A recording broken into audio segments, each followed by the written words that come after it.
இயேசுவே உம் இரத்தத்தால் என்னை நீதிமானாய் மாற்றினீரே. இயேசுவே உம் இரத்தத்தால் என்னை நீதிமானாய் மாற்றினீரே. பரிசுத்த ஆவி தந்து உம் அன்பை ஊற்றினீரே. பரிசுத்த ஆவி தந்து உம் அன்பை ஊற்றினீரே. நன்றி நன்றி நன்றி நன்றி நன்றி நன்றி. கர்த்தருடைய பரிசுத்த நாமத்திற்கு இந்த காலை வேளையிலே மகிமை உண்டாகட்டும். கிறிஸ்து இயேசுவின் நாமத்தில் உங்களுக்கு வாழ்த்துக்கள். கிருபையும் சமாதானமும் உங்களுக்கு பெருகுவதாக.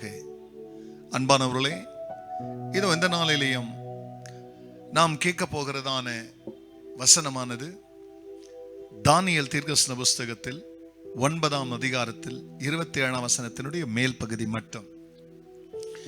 அவர் ஒரு வாரம் அளவும் அநேகருக்கு உடன்படிக்கையை உறுதிப்படுத்தி, அன்பானவர்கள், நம்முடைய தேவனாகிய கர்த்தர், அவருக்கு பிரியமானவர்களே, ஒரு பெயர் உண்டு. அவர் உடன்படிக்கையின் தேவன்.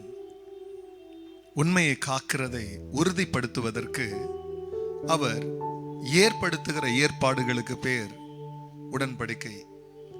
பழைய ஏற்பாடு ஒரு உடன்படிக்கையின் ஏற்பாடு. புதிய ஏற்பாடு ஒரு உடன்படிக்கை ஏற்படுத்துவதை தான் தேவன் ஏற்பாடு என்று சொல்வார்.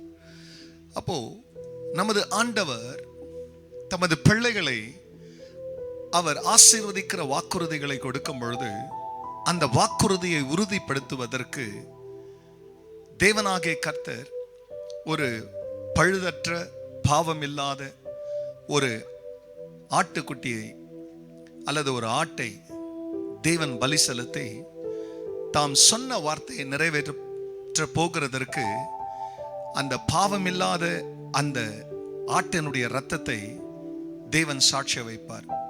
இந்த கவர்னன்ட் என்ற வார்த்தைக்கான அர்த்தம் என்னன்னா, கட் into two.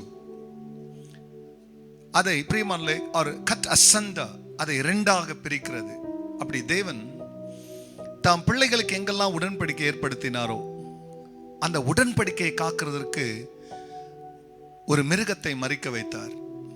அதே போலதான் நமக்கு அவருடைய உடன்படிக்கையை காப்பாற்ற, நம்முடைய ரட்சிப்பை காப்பாற்ற, நமக்கு ரட்சிப்பை கொடுக்க, நம்முடைய பாவத்தை மன்னிக்க, நம்முடைய நித்தியத்தை பாதுகாக்க தேவன் தமது மகனையே மரிக்க வைக்கிறார்.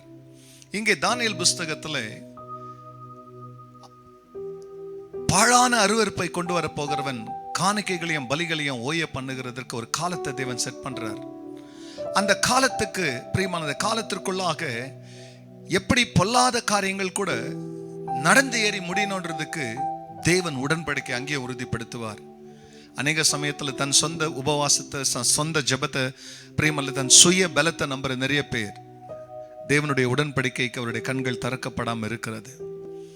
தேவனுடைய உடன்படிக்கைக்கு நம்முடைய கண்கள் திறக்கப்படுமேனால் தேவன் சொன்னபடியே நன்மையானாலும் சரி, தீமையானாலும் சரி, பிரியமானவர்கள் ரட்சிப்பானாலும் சரி, அழிவானாலும் சரி, இதை அவருடைய உடன்படிக்கையின் படியே கர்த்தர் செய்து முடிப்பார். ஆகையால் தேவனுக்கு பயப்படுற மக்கள் அந்த உடன்படிக்கைக்குள் என்னாலும் காக்கப்படுவார்கள். ஆகையால் எனக்கு அன்பானவர்களே, காக்கப்படுகிற அந்த தேவனுடைய இரத்தத்தின் கீழாக, அந்த உடன்படிக்கையின் கீழாக கர்த்தர் இன்னும் உங்கள் குடும்பங்களை அவர் பாதுகாக்கட்டும். உடன்படிக்கையை குறித்து அநேக தெரிந்து கொள்ள வேதத்தை நன்றாய் வாசியுங்கள். கர்த்தர் உங்களை ஆசீர்வதிப்பார். ஜெபிக்கலாம்.